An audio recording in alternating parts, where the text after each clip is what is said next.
کیوں کے بعد آئی. بالکل. یعنی جب اس نے کیوں دہرانا شروع کیا اور اس تمام قسم کی تخلیق سے کیوں کا جواز پیدا کرنا شروع کیا اور اسے معلوم ہوا کہ دراصل اس کے پیچھے تو اللہ کی ذات کار فرما ہے, اور پھر اس کو ان تمام چیزوں کا ادراک ہونے لگا. پروفیسر صاحب, میں آپ کی جانب ہوں کہ یہ اب تاریخی طور سے اگر ہم دیکھتے ہیں تو نظریاتی قوتیں بہت مخالف سمت میں ہمیں نظر آتی ہیں, بہت مخالف انداز میں ہمیں نظر آتی ہیں. فکری اور شعوری جذبے کو اپنے خلاف پروان نہ چڑھنے کے لیے عقل اور شعور کو مذہب مخالف سوچ سے تعبیر کرتی ہوئی نظر آتی ہیں, لیکن اسلام کا ایک منفرد انداز ہے. اس حوالے سے کیا ارشاد فرمائیے؟ بسم اللہ الرحمن الرحیم. آپ نے سرنامے میں ایک کیفیت پیدا کر ہی دی جس میں اس سوال کا جواب بھی مضمر تھا.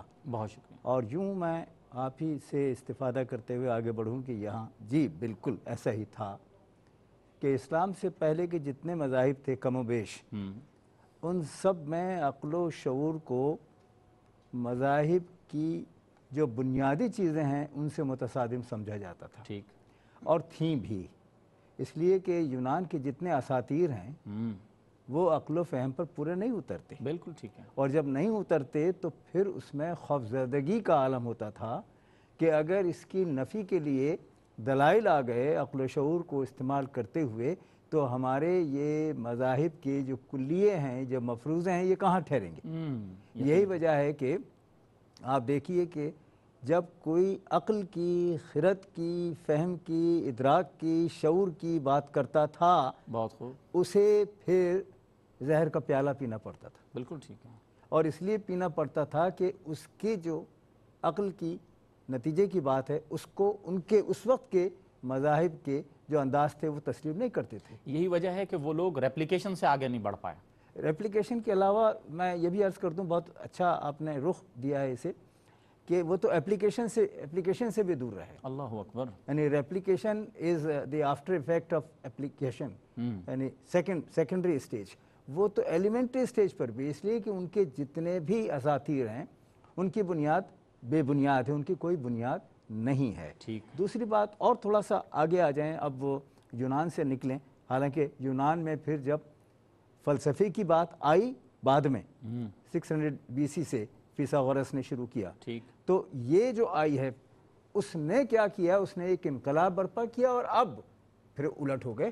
یعنی اب جو کام کرنا ہے منطق سے, استدلال سے, استخراج سے, استقراء سے, یہ کرنا ہے. یہ نہیں ہے تو مانیں گے نہیں. نتیجہ کیا ہوا کہ حضرت امام غزالی تک آتے آتے یہ اپنی انتہا کو پہنچے. تو اب یہاں وہ والی بات آئے گی کہ اسلام اس بات کو قبول نہیں کرتا. اس کا پورا ادراک بھی دیا اور احساس بھی دیا حضرت امام غزالی نے یہ کہہ کر کہ شعور اور عقل تو تابع ہے, اگر آپ اس سے پرکھیں گے تو حقیقت تو آپ کے سامنے آئے گی. کیا بات ہے جی, واہ واہ. جو حقیقت سے دور تھے وہ ان سے مجبور تھے, لیکن جو حقیقت لیے ہوئے ہیں ان کے یہاں نہیں. دیکھیے میں عرض کروں کہ مطلع ہے ایک کہ ہوش و خرد سے کام لیا ہے, بڑا نازک سے کام لیا ہے, ہوش و خرد سے کام لیا ہے, ان کا دامن تھام لیا ہے. واہ واہ واہ, بہت خوب. اب دیکھیے یہ ایمان اور ایقان کی بات تو وہ ہے نا کہ بے دیکھے اللہ کو تسلیم کرتا ہے نا. ایمان کا تقاضا بھی یہی ہے کہ جو آپ سے کہا گیا پہلے اس پر اقرار کیجئے. ٹھیک. دیکھیے منطق میں اور اسلام کے فرمان میں فرق کیا ہے.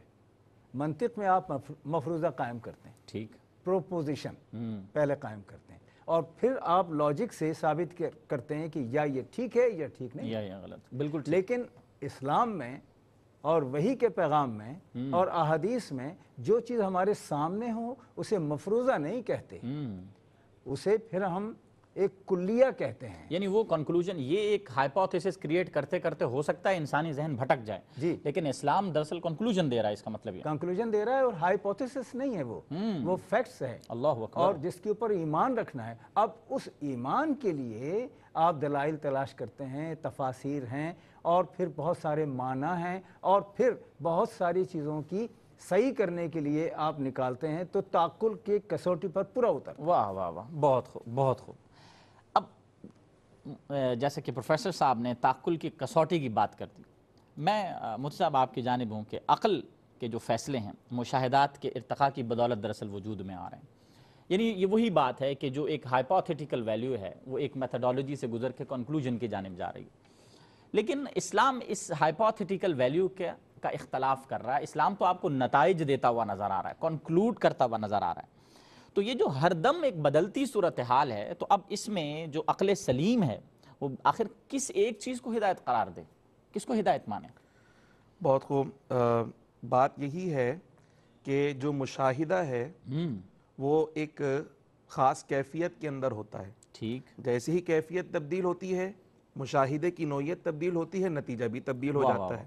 ٹھیک، عقل چونکہ محدود ہے اور اس کے مشاہدات بھی محدود ہیں، اس لیے جب وہ ایک جانب دیکھتی ہے اس مشاہدے کی روشنی میں جب ایک جواب اسے ملتا ہے، جیسے ہی نوعیت تبدیل کریں یا کیفیت تبدیل کریں، جیسے ہی دوسرا جواب آتا ہے تو پہلے جواب کا رد ہو جاتا ہے۔ ٹھیک، اب عقل سلیم کا جو آپ نے ماشاءاللہ ورڈ استعمال کیا، عقل سلیم کا خاص طور پر یہ اللہ تعالیٰ کی خاص عطا ہے، اور عقل سلیم وہ ہے جو وحی کے تابع ہے۔ ٹھیک، اب جب یہاں بہت سارے جوابات آپ کے پاس آ رہے ہوتے ہیں اور اس میں آپ کو امتیاز کرنا ہوتا ہے، تو عقل سلیم پھر رجوع کرتی ہے وحی کی طرف ٹھیک، کہ میرے پاس یہ جواب بھی ہے، یہ جواب بھی ہے، یہ جواب بھی، میرا مشاہدہ یہ ساری چیزیں دکھا رہا ہے۔ اب میرے پاس ان تمام جوابات کا اصل جو نتیجہ نکلے گا وہ کیا ہوگا؟ میں صرف ایک مثال دینا چاہتا ارشاد ہوں۔ فرمائیے۔ حضرت ابراہیم علیہ السلام کا واقعہ بڑا مشہور ہے۔ انسان کا مشاہدہ ہے کہ آگ جلا دیتی ہے، ٹھیک، بسم کر دیتی ہے، خاک بنا دیتی ہے، بالکل ٹھیک، لیکن ابراہیم علیہ السلام کو جب آگ میں ڈالا گیا تو وہاں آگ نے انہیں جلایا نہیں ہے۔ اللہ اکبر، قلنا یا نار کونی بردا وسلاما علی ابراہیم۔ مشاہدہ تو آج تک یہی دیکھتا چلا آیا تھا کہ آگ تو جلا کر بھسم کر دیتی ہے، ختم کر دیتی ہے، مگر آج مشاہدہ کچھ اور ہو رہا ہے۔ آگ بہت تیزی کے ساتھ بھڑک رہی ہے، مگر ابراہیم علیہ السلام کو خراش تک نہیں آ رہی۔ عقل سلیم نے رہنمائی کی کہ یہاں حقیقت یہ ہے کہ آگ نہ تو خود سے جلا سکتی ہے نہ کسی کو بھسم کر سکتی، یہ تاثیر تو اللہ نے اس کے اندر پیدا کی۔ کیا بات ہے جی، کیا بات ہے، کیا بات ہے۔ میں جیسے کہ ابھی مفتی صاحب سے بات کر رہا تھا تو اس میں مجھے ایک بات اور بھی خواتین و حضرات سمجھ آئی، وہ یہ کہ عقل جو ہے وہ بنیاد کی طرف جب نکلتی ہے تو اس وقت وہ حقائق کو پہچاننا شروع کر دیتی ہے۔ مفتی صاحب اپنا جواب مکمل کریں گے، ایک مختصر سا وقفہ حائل ہے، ہمارے ساتھ رہیے گا۔ Welcome back. جیسا کہ ہماری گفتگو بڑے اہم مرحلے میں داخل ہو چکی ہے اور ہم اس موضوع کو اس ترتیب پر بھی لے رہے ہیں کہ یہ جو ایک فینامنل کانشیسنس ہے، یہاں بہت ہی چیزیں انسان کو محدود سے لامحدود کی جانب لے جاتی ہیں، اور جو ایکسس کانشیسنس ہے یقینی طور سے یہ نتائج تو اخذ کرواتی ہے، لیکن یہ بعض وقت لامحدود سے محدود کا سفر کرواتی ہے۔ مفتی صاحب آپ اپنا جواب مکمل کر رہے تھے۔ بالکل، ہم عقل سلیم کے حوالے سے گفتگو کر رہے تھے کہ عقل سلیم کس طرح ہماری رہنمائی کرتی ہے۔ ایک واقعے کی طرف تو میں نے آپ کی نشاندہی کر دی، اسی طرح کے بے شمار واقعات، اور خاص طور پر جب انبیاء کرام علیہم السلام کے معجزات ہمیں نظر آتے ہیں، اس کے اندر خاص طور پہ ہمیں یہ چیز نظر آتی ہے کہ ایک لکڑی کا عصا اژدہا کیسے بن گیا اور اس نے سب چیزیں ہڑپ بھی کر لیں، پھر ایک پتھر سے 12 چشمے بھی نکل پڑے، پھر اسی طریقے سے پتھر جو ہے وہ کلمہ بھی پڑھ لگے ہیں۔ یہ سارے کے سارے مشاہدے کے خلاف چیزیں ہوتی ہیں کہ عام طور پہ یہ چیزیں مجھے نظر نہیں آ رہی، لیکن جب یہ ساری کیفیات وارد ہوتی ہیں، نظر آتی ہیں، عقل جب پریشان ہوتی ہے تو ایمان والا اس کیفیت میں پریشان نہیں ہوتا، چونکہ اس کی جو عقل ہوتی ہے وہ وحی کی تابع ہوتی ہے، اور اس کی وحی اس کو رہنمائی فراہم کر دیتی ہے کہ جناب آپ کو پریشان ہونے کی ہرگز ضرورت نہیں ہے، جو ہو رہا ہے وہ اللہ سبحانہ و تعالی ہی کے حکم سے ہو رہا ہے، اگر بہہ رہا ہے تو بھی اللہ کے حکم سے، نہیں بہہ رہا تو بھی اللہ کے حکم سے۔ تو عقل سلیم اس طریقے سے ہماری رہنمائی کرتی ہے اور ہمیں گمراہ ہونے سے بچاتی ہے۔ کیا بات ہے، کیا بات ہے۔ پروفیسر صاحب، مفتی صاحب نے عقل سلیم پر بہت اچھی روشنی ڈالی۔ اب یہاں سوال پیدا ہوتا ہے کہ وہی یقینی طور سے اللہ کا فیصلہ ہے، اللہ کا حکم ہے، اور اللہ کی ذات عقل کل ہے، یقینی طور سے انسان محدود عقل کے ساتھ وہی کی حکمت اور علت کو دراصل سمجھے کیسے؟ اور پھر جب اس بارے میں ہم عقائد کی بات کرتے ہیں تو بطور مسلمان ہمارا عقیدہ کیا ہونا چاہیے؟ دیکھیں، مفتی صاحب نے اس بات کو آگے بڑھایا اور میں بھی پھر انہی سے استفادہ کرتا ہوں کہ یہ، اور آپ نے بھی فرمایا عقل سلیم، یہ اصطلاح اپنی جگہ ہے، لیکن ایک اور بھی اصطلاح ہے ٹھیک، میں جگر کا ایک شعر عرض کر رہا ہوں. ارشاد فرمائیے. جہل خرد نے دن یہ دکھائے، جہل خرد نے دن یہ دکھائے، جہل خرد نے دن یہ دکھائے، گھٹ گئے انسان بڑھ گئے سائے. واہ واہ واہ واہ، تو اس کا مطلب کیا ہوا کہ ایک چیز جہل خرد بھی ہے، بے شک. خرد کی جہل بھی ہے. جب جا کے آپ ایک باؤنڈری لائن کراس کرتے ہیں اور سمجھتے یہ ہیں کہ ہم عقل کل ہو گئے، جبکہ عقل کل اللہ کی ذات ہے. ذات ہے. جہاں آپ یہ کہنا شروع کر دیں کہ جو میں نے کہا ہے وہی حتمی ہے اور آخری ہے، یہیں سے بربادی، تباہی اور خرابی پیدا ہوتی ہے، جو جہل خرد کی طرف، یہ جو جہل ہے نا خرد کا، اس طرف لے جاتی ہے. ٹھیک. میں اس لیے عرض کر رہا ہوں کہ یہ ساری چیزیں آئی ہی ان لوگوں کی طرف سے ہیں جیسے دانشور ہیں.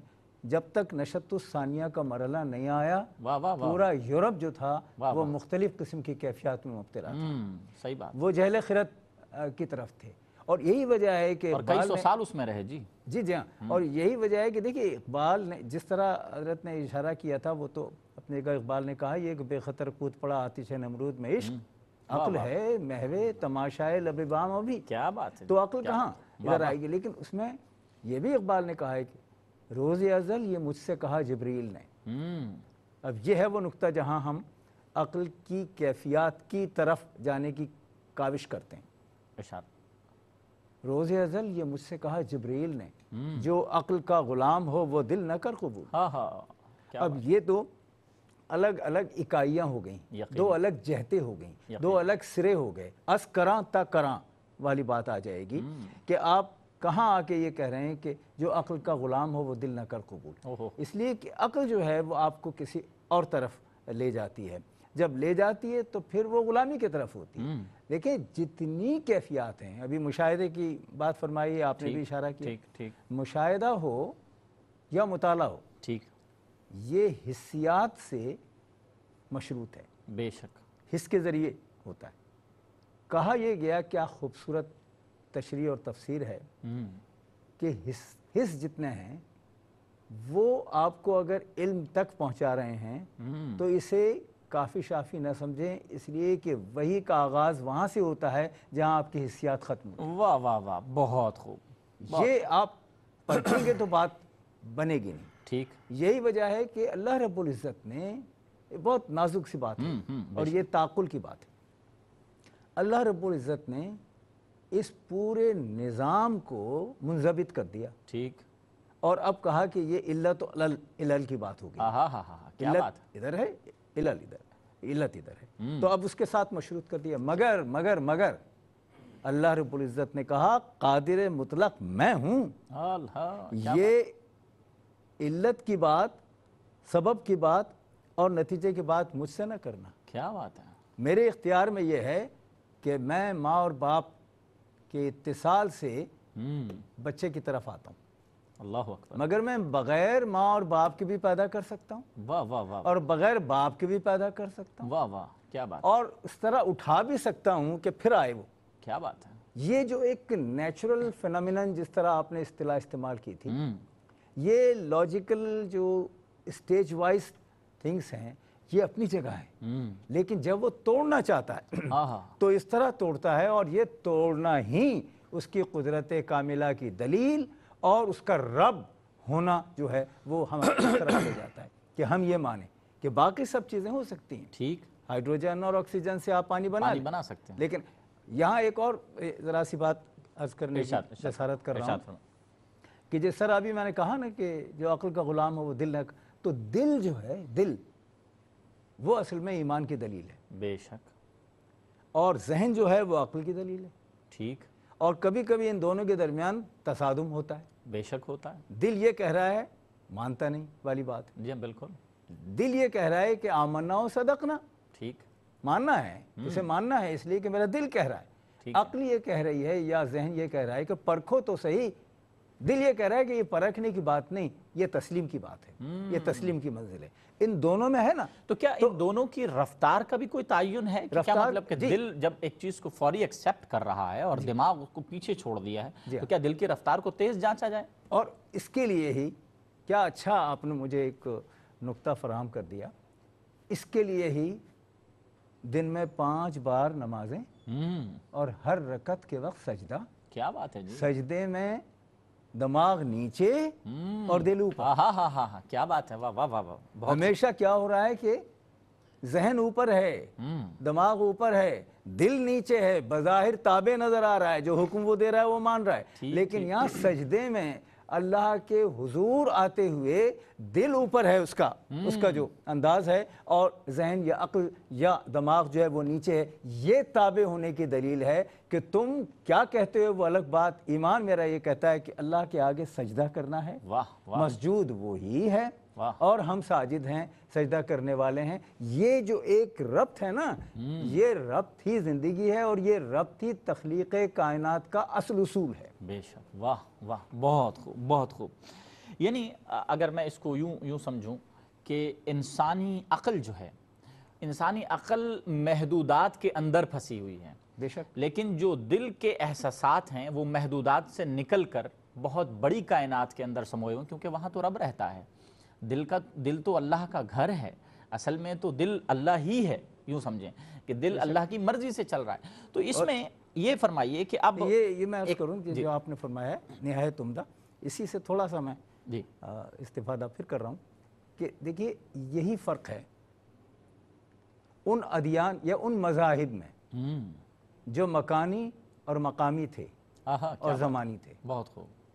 اور وہ دین، وہ مذہب جو کلیہ ہے، جو ختمی مرتبت پر آیا ہے، اور جو اکملت لکم دینکم کی منزل سے گزرا ہے، یہاں آ کے بات بدل جاتی ہے. بدل یہ جاتی ہے کہ وہاں تو تھا کہ یہ زمانے کے لیے تھا، اب زمانہ بدلا تو کیا بات. شریعت بدل گئی. یہ مکانی اور مقامی تھا، وہ بدلا تو پھر اس کے رد عمل کی صورت میں چیزیں بدل گئیں. یہ آفاقی ہے. اور اب یہ آفاقی ہے تو آپ یہ دیکھ لیں، حضرت بیٹھے ہیں، مفتی صاحب بیٹھے ہیں، اور آپ کا تو خود اپنا علم بہت میں تسلیم کرتا ہوں کہ آپ بحر ذخار ہیں. آپ یہ دیکھیے کہ قرآن پاک میں جو اشارے ہیں، ان اشاروں کو جب سائنسدانوں نے پرکھا تو پتہ چلا کہ یہ اشارے نہیں ہیں، یہ نصاب ہے، یہ مکمل ہے. اور اس کی طرف آئے تو اوشنوگرافی کے لیے بھی چیزیں آ گئیں. کیا بات ہے. بایولوجی کے لیے بھی آ گئیں، فزکس کے لیے بھی، کیمسٹری کے لیے بھی، اور حد تو یہ ہے کہ طبعیات سے ہٹ کے مابعدی طبعیات کے لیے بھی یہاں بھی آ کے مکمل ہو گئی. تو ایک ایک چیز کو کھول کے اگر کوئی اور ہمیشہ آفاقی انداز میں بیان کر رہا ہے تو وہ قرآن پاک ہے. اور قرآن پاک چونکہ اللہ رب العزت نے آپ کی، میری اور رہتی دنیا کی ہدایت کے لیے بھیجا ہے، تو یہ ہے اصل میں کلید اس قفل کی کہ جو عقل پر پڑے ہوئے. واہ واہ. بہت خوب بہت خوب. بہت عمدہ جانب یہ اب موضوع اپنا ایک کیا کہتے ہیں نا کہ خوبصورت پہلو کی جانب نکل گیا. مفتی صاحب مطلب یہ فرمائیے کہ دین اسلام کی فقہی اور اعتقادی تعبیرات و تشریحات کے ساتھ ساتھ اسلام کا ایک ایسا پہلو بھی ہے کہ جس میں ایک تعلق کی کیفیت ہے، سوز و گداز ہے، عشق و محبت ہے، کیفیت ہے، سرور ہے، جذب ہے. اب ان چیزوں کو عقل اور وصال حق کے معاملات میں ہم کس انداز سے دیکھ سکتے ہیں؟ کیا فرمائیں گے اس حوالے سے؟ کچھ لوگوں کا کہنا یہ ہے اور ماننا ہے کہ شاید عقل اس میں رکاوٹ ہے. ٹھیک. حالانکہ حقیقت یہ ہے کہ اسلام کا اصل پہلو ہی یہی ہے. کیا عقل کو اختیار کا نام دیا جائے گا یوں؟ نہیں، فی الحال میں پہلے جو میں بات بنیاد بنانا چاہتا ہوں، پھر میں آپ کے سوال کی طرف آتا ہوں. دیکھیں، عبادت ہو، ریاضت ہو، مجاہدہ ہو، فقہی احکام ہو، جنگ ہو، جہاد ہو، نماز، روزہ، ان سب کا اصل مقصود کیا ہے؟ ٹھیک. اصل مقصود ہی صرف اور صرف قرب الہی اور معرفت الہی ہے. بے شک. یعنی اگر مجھ سے 5 وقت نماز پڑھوائی جا رہی ہے تو اس کا مقصد ایکسرسائز کروانا نہیں ہے، رب کی بارگاہ میں حضوری سکھانا ہے. کیا بات. اگر صبح سے لے کے شام تک میں بھوکا ہوں تو اس کا مقصد مجھے ڈائٹ کروانا نہیں ہے، بلکہ رب کی محبت میں کھانا پینا چھوڑنا سکھانا ہے. اور میری یہ تربیت ہے کہ جب میں رب کی محبت میں حلال چھوڑ رہا ہوں تو حرام کی طرف بھی، اس سے بھی میں اپنے آپ کو بچاؤں. تو اصل جو اسلام کا اصل پہلو وہ روحانی پہلو ہی ہے. جو فقہی اور تشریحی اعتبارات ہیں وہ اصل میں اس روحانی پہلو کی حفاظت کے لیے ہیں، اس کے حصول کے لیے ہیں. اب عقل کی جو جہاں تک بات ہے، میں سمجھتا ہوں یہ تو اصل میں رہنمائی کرتی ہے وصال حق کی طرف. واہ واہ واہ واہ. اور وصال حق والوں کی طرف دیکھیں، اللہ سبحانہ و تعالیٰ نے قرآن مجید فرقان حمید میں کیا خوبصورت بات ارشاد فرمائی ہے اللہ پاک فرماتا ہے ان فی خلق السماواتی والارض واختلاف اللیل والنہار لآیات لأولی الالباب. اولی الالباب. میں چاہوں گا مفتی صاحب کیونکہ قرآن کریم کی اس آیہ مبارکہ کا ترجمہ اور پھر اس کی تفصیل پر آپ اس وقفے کے بعد روشنی ڈالیے، اور یقینی طور سے مفتی صاحب اپنا جواب مکمل کریں گے. ہمارے ساتھ رہیے گا، ایک مختصر سے دورانیے کا وقفہ ہے. Welcome back.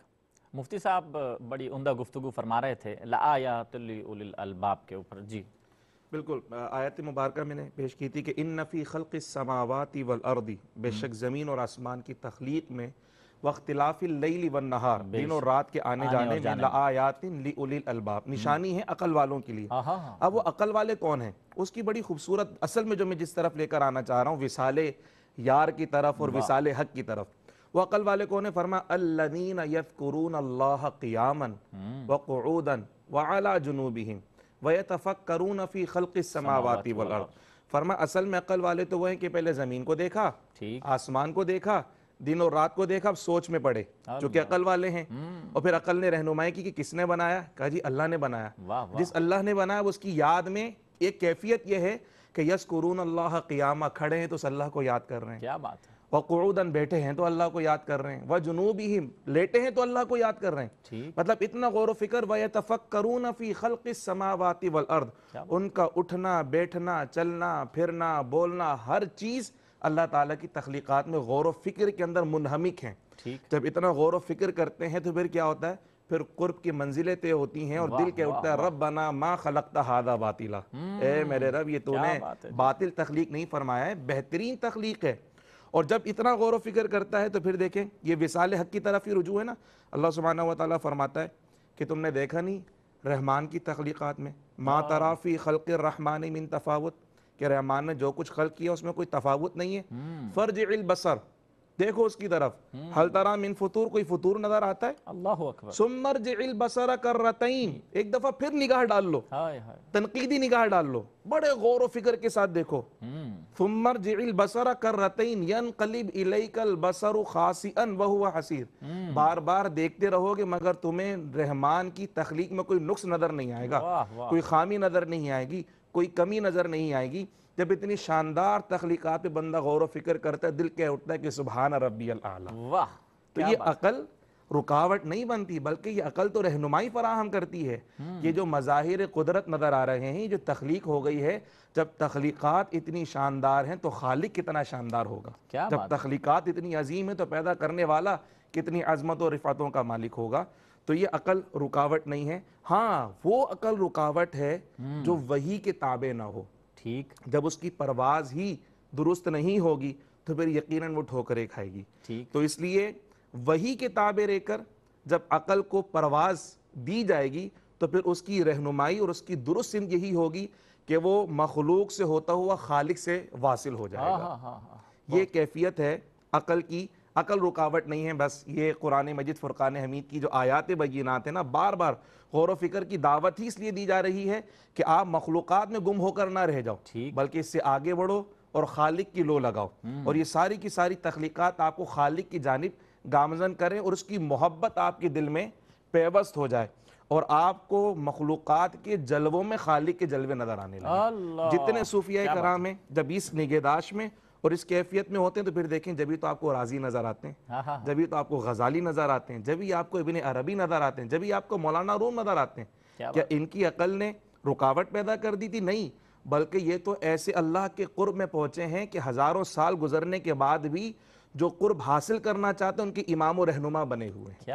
آج بھی اگر کوئی اس فیلڈ میں یعنی عقل کے ذریعے اللہ سبحانہ و تعالیٰ کا قرب حاصل کرنا چاہے، ان بزرگوں کے راستے پر چلے، یہ خود بھی پہنچ گئے، انشاءاللہ آپ کو بھی منزل تک پہنچا دیں گے. کیا بات. پروفیسر صاحب اب ایک بڑا کلاسیکل سا ایک سوال ہے جو کہ یعنی یوں سمجھیں کہ ایک طریقے سے جو طالب علم حضرات ہیں اور اس شعوری منزل کے جانب رواں دواں ہیں اور ہدایت کو تھامے ہوئے ہیں، مجھے یہ فرمائیے کہ عقل کی نگہداشت اور شعور کی تربیت دراصل کی کیسے جائے؟ جس طرح مفتی صاحب نے فرمایا، اصل بات یہی ہے کہ اگر عقل وحی کے تابع ہے تو وہ وحی کی تشریح کی طرف لے جاتی ہے. کیا بات ہے جی. اور تقلید کی طرف لے جاتی ہے اور تسلیم کی طرف لے جاتی ہے. لیکن مشکل یہ ہے کہ تعقل جو ہے وہ خوگر پیکر محسوس ہے انسان کی نظر. ہائے ہائے ہائے، جب اس منزل پر وہ آتا ہے کیا بات. تو پھر آپ کو وحی کی طرف لانا ہوتا ہے. ٹھیک ٹھیک. اور یہی وجہ ہے کہ بار بار یہ کہا گیا کہ جو صرف اور صرف اپنی عقل پر بھروسہ کرتا ہے ٹھیک، وہ راہ راست پر نہیں ہے. بالکل ٹھیک. دیکھیے یہ شرط تو حضرت نے بہت اچھی لگا دی کہ وحی کے تابع ہو. بات تو یہ ہے کہ وحی کے تابع جو عقل ہو گئی وہ تو پھر مسلمان عقل ہو گئی نا، واہ واہ واہ واہ، ایمانی عقل ہو گئی نا. بالکل ٹھیک. لیکن تعقل کی جو قسمیں ہیں وہاں جو ایک عجیب کیفیات سوالات کی ذریعے سے اٹھائے جاتے ہیں ان کا جواب بھی موجود ہے. میں یہ عرض کرنا چاہ رہا ہوں. دیکھیے اب یہ دو جہتیں ہو گئی الگ الگ، بالکل ٹھیک ہے. اور وہ جہت جو کہ وحی کی تابع نہیں ہے اس کے جوابات بھی یہاں ہمارے یہاں موجود ہیں. اس لیے تفکر و تدبر کے لیے کہا گیا، غور و فکر کے لیے، اس لیے کہ کھلی ہوئی چیز ہے. ٹھیک. اب میں یہاں یہ بھی عرض کروں کہ جس طرح کسی شخص کی دانش ہوتی ہے ٹھیک وہ مہمیز دیتی ہے ٹھیک تفہیم کو، جتنی اس کی بساط ہے اتنی اس کی سمجھ ہوگی. ٹھیک. وہ بڑھ سکتی ہے، وہ بڑھتی ہے.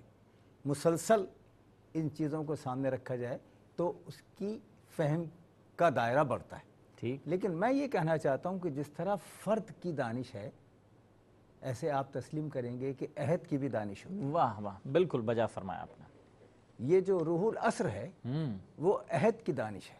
ٹھیک. اور میں یہیں یہ بات عرض کرنا چاہتا ہوں کہ اللہ رب العزت کی حکمت دیکھیے کہ جب مکمل دین آ رہا ہے تو عصر کی دانش کی تربیت ہو رہی ہے. واہ واہ واہ واہ، بہت خوب.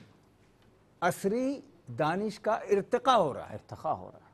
اور مثال اگر ہے تو یہ کہ اتفاق دیکھیے کہ 600 BC، 6ٹھی صدی قبل مسیح، اس میں وہ فیثاغورس ہے جس نے ایٹم کی بات کی تو گویا پہلے اس نے فزکس کی بات کی. بالکل ٹھیک ہے. اتفاق دیکھیے کہ 6ٹھی صدی قبل مسیحی میں صدارت پیدا ہوتا ہے جو گوتم بدھ بنتا ہے اور نروان کی بات کرتا ہے، یہ میٹا فزکس ہے. او ہو. اس کے بعد 6ٹھی صدی قبل مسیحی میں چین میں کنفیوشس پیدا ہوتا ہے اور وہ آدمی انسان کی بات کرتا ہے. او ہو. مثلث ہوا تو یہ کہ انسان، طبعیات، مابعدی طبعیات، واہ واہ واہ واہ. باہر کوئی چیز نہیں ہے. ٹھیک ٹھیک ٹھیک. جب یہ ہو گیا کب؟ حضرت عیسیٰ کے پیدا ہونے سے 600 سال پہلے، اور حضرت عیسیٰ کے بظاہر پردہ کرنے کے ٹھیک تقریباً 600 سال بعد یا 6ٹھی صدی عیسوی میں حضور تشریف لاتے ہیں. ٹھیک. اس سے پہلے یہ بساط بچھائی جا چکی ہے. ہاں ہاں ہاں. مہمان خصوصی آتا ہے تو چھڑکاؤ ہو چکا ہوتا ہے. کیا بات ہے. جتنی بھی یعنی یہ جو 571 سال کا جو ایک دورانیہ ہے، اس دورانیہ میں ہے تو وہ پتھر ہٹا کے واہ پھول واہ بچھائے گئے ہیں. یعنی عقل و دانش زمانے کے، کو تیار کیا جا رہا ہے. جی واہ. عقل و دانش کے اور عصری دانش کے پھول. کیوں میں اسے اس لیے یہ بات عرض کر رہا ہوں کہ اب جب کہا گیا کہ معجزہ دکھاؤ تو آپ نے معجزات تو جب چاہا دکھا دیے، واہ لیکن یہ کہہ دیا کہ یہ معجزوں سے قائل نہیں ہوں گے، یہ تعقل سے ہوں گے، واہ. یہ حکم سے ہوں گے، حکم ربی سے ہوں گے، یہ وحی سے ہوں گے، یہ اطاعت سے ہوں گے. میں رول ماڈل ہوں تو جب میں امامت کا اور دیانت کا اور صداقت کا رول ماڈل ہوں تو اگر اس دنیا کو امین اور صادق بنانا ہے تو پھر تتبع اور تقلید میری کرنی ہوگی. یہاں یہ بات بھی میں عرض کر دوں، مفتی صاحب تشریف فرما ہے کہ دوسرے مذاہب میں اور اسلام میں ایک بنیادی نازک سا فرق یہ ہے سمجھنے کا ٹھیک کہ دوسرے مذاہب صرف اور صرف عبادت کی بات کرتے ہیں. ٹھیک. یہاں عبادت کے علاوہ حقوق العباد کی بات بھی ہے. او ہو. اور بہت حقوق العباد جو ہے، دیکھیے یہ بہت نازک بات ہے کہ یہ جتنی بھی اصول ہیں نا، نواہی بھی ہے اور اوامر بھی ہیں، یہ جتنے وہ سب کے سب بہبود انسانی کے لیے ہیں، ہائے ہائے. آپس کی بہبود کے لیے ہیں، کیا بات. اس معاشرے کی ہارمنی کے لیے ہیں، اسے سکون اور اطمینان اور امن اور شائستگی اور تہذیب سے آراستہ کرنے کے لیے ہیں. تو یہ چیز جب کوئی بتا رہا ہے تو وہ ہے شعور کی تربیت والی بات. تربیت کے لیے پھر آپ کو دبستان میں اور مکتب میں یہیں آنا پڑے گا، زانوِ ادب یہیں طے کرنا. یہ جو تعاون علی البر والتقوی، یہ کیفیت ہے انسان کی، یہ ایک کمیونٹی اسٹیبلش کر رہی ہے. کیا فرمایا اس میں، ایسا ہے کہ نہیں ہے؟ یقیناً ہے، اس لیے کہ یہی تربیت کی بات ہے. تقوی ایک نصاب کا حصہ ہے. ٹھیک. میں عرض کروں تقوی ہر ایک کے بس کی بات ہے بھی نہیں, بے شک. لیکن جس کے بس کی بات ہے وہی صراط مستقیم کی طرف آ رہا ہے. بہت خوب. تو اب کہنا یہی ہے کہ اگر تم اس طرح آنا چاہتے ہو تو ایک منزل سے گزرنا پڑے گا, اور اس منزل کے لیے تمہیں کچھ قربانیاں دینی ہیں ٹھیک. اور کچھ تسلیمات کی طرف آنا ہے. یہ اتنا آسان بات نہیں ہے. وہی نا, مسلمان ہونا آسان نہیں ہوتا. تو اس لیے یہ سب کہا گیا کہ اپنی تطہیر, اپنی تربیت, اپنی تعلیم کی غرض سے بھی تقوی اور زہد جو ہے وہ آپ کا حصہ ہے تربیت کا. اس سے گزریں گے تو اس منزل پر پہنچیں گے جس پر اشارہ آپ نے فرمایا کہ اولیاء پہنچے. کیا بات ہے, کیا بات ہے حضور. یعنی اگر اس کو اس انداز سے دیکھا جائے تو انسان اپنے آپ کو کئی ادوار سے گزارتے ہوئے جب سرکار دو عالم صلی اللہ علیہ وسلم کے دور میں پہنچتا ہے تو اس وقت جیسا کہ پروفیسر صاحب ارشاد فرما رہے تھے کہ زمانے کا بھی تعین ہو چکا ہے, زمانے کو بھی لکھایا, پڑھایا اور سکھایا جا چکا ہے. ایسے ہی آپ ارشاد فرما رہے تھے. تو یہی وہ ترتیب ہے دراصل کہ انسان ایک جانب تو خود رہنمائی کر رہا ہے, پھر زمانے میں, حالات میں, وقت میں ایسے معاملات پیدا کیے جا رہے ہیں کہ جو حکم دیا جا رہا ہے دراصل اس کی ایکسیپٹنس کریٹ ہو سکے, اس کے لیے ماحول سازگار ہو سکے. جبھی تو یہ شعور حقیقی معنوں میں کھل کے سامنے آتا ہے. اسی وقت فہم ذاتی ہو یا پھر کچھ ایسی چیز جسے کہ ہم کہتے ہیں سبجیکٹیوٹی, یا پھر اویئرنیس یا پرسیپشن, یا ماحول سے آگاہی ذات کی تعلق کے تناسب کے ساتھ میں ایک متوازن کیفیت پیدا کرتی ہوئی نظر آتی ہے. اور سامعین, جہاں تک ہو سکا اس اہم ترین موضوع پر ہم نے بات کی, تشنگی یقیناً باقی رہتی ہے کیونکہ یہ تو ایک شعوری تعلق ہے. میں آپ کے توسط سے اپنے معزز مہمانان گرامی مفتی محمد خرم صاحب کا بھی مشکور ہوں, پروفیسر انوار احمد زئی صاحب کا بھی بے پناہ مشکور ہوں. آپ کی آمد سے پروگرام روشنی میں رونق رہی. اپنے میزبان ڈاکٹر جاوید اکرم کو اجازت دیجیے گا. السلام علیکم ورحمۃ اللہ وبرکاتہ.